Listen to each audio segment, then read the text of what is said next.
English grammar conventions. Present perfect verb tense, past participle. 8th grade skill level, question 24. Me medicine, antidote your ignorance. Show some love and throw some bands on my Cash App. Cash App, hashtag, $, me medicine. Keep me fueled. I can continuously provide you with these bills, keep you in the know and up your knowledge game.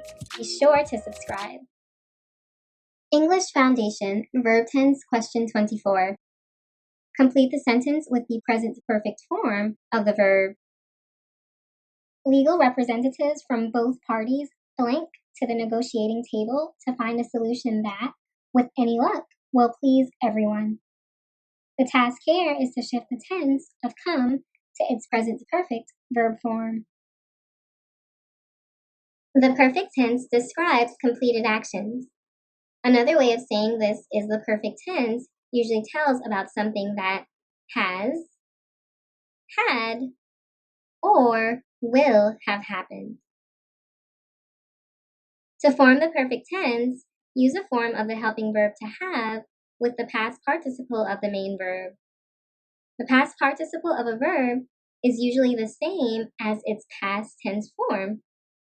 Its simple past tense form, that is. But sometimes the verb is irregular. The present perfect tense tells about something that has happened or has started already. It uses a present tense form of the helping verb to have, which is either going to be has or have. Note that has corresponds to second person singular subjects, and have will be paired with the first person singular pronoun I, the first person plural pronoun we, the second person singular pronoun you, and all third person plural pronouns. All right, so that might have been a lot to digest mentally. Check out these examples. The sun has broken through the clouds. Note that here, has is the second person singular form of the verb to have. Again, it agrees with its singular subject, the sun. Also notice that the main verb broken is the past participle of the verb to break. The past participle verb form of break is obviously irregular. The verb form has broken is the correct present perfect tense. Now check out another example.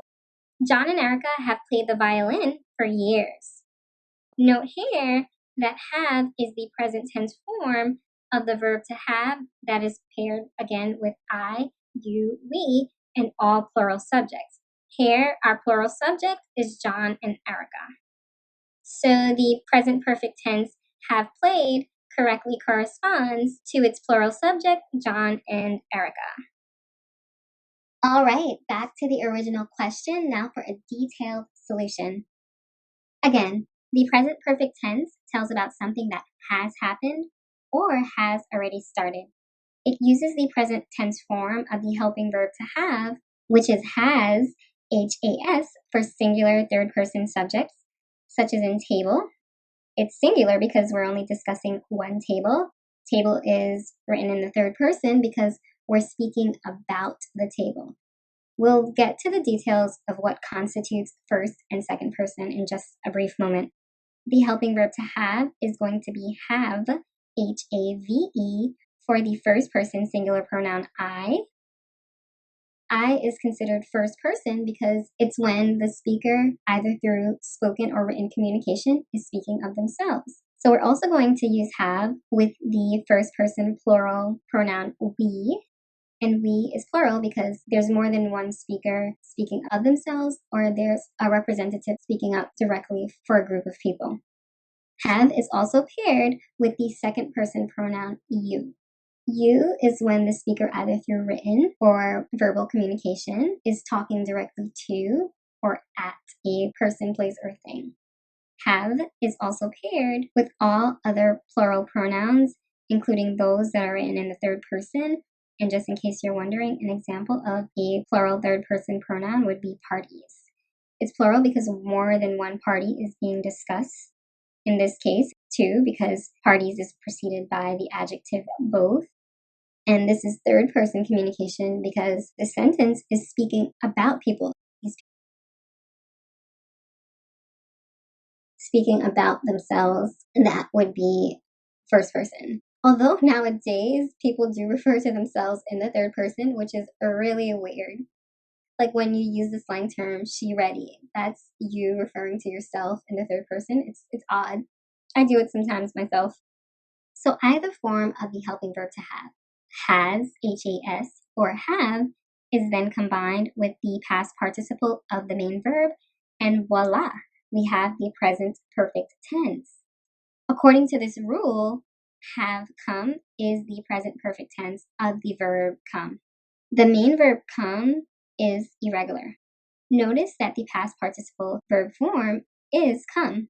That's right, the main verb is its own past participle. This differs from the simple past tense verb form came, C-A-M-E. I'm highlighting this difference because some tend to assume that the past participle verb form is always the same as the simple past tense verb form. This is only true for regular verbs. Moving along, we have preceded come with the present tense form of the helping verb to have that agrees in number with the subject of the verb both parties, a plural third person noun phrase. Basically, with everything I've just said, what I'm really trying to say is that have come is definitely the correct present perfect tense verb form.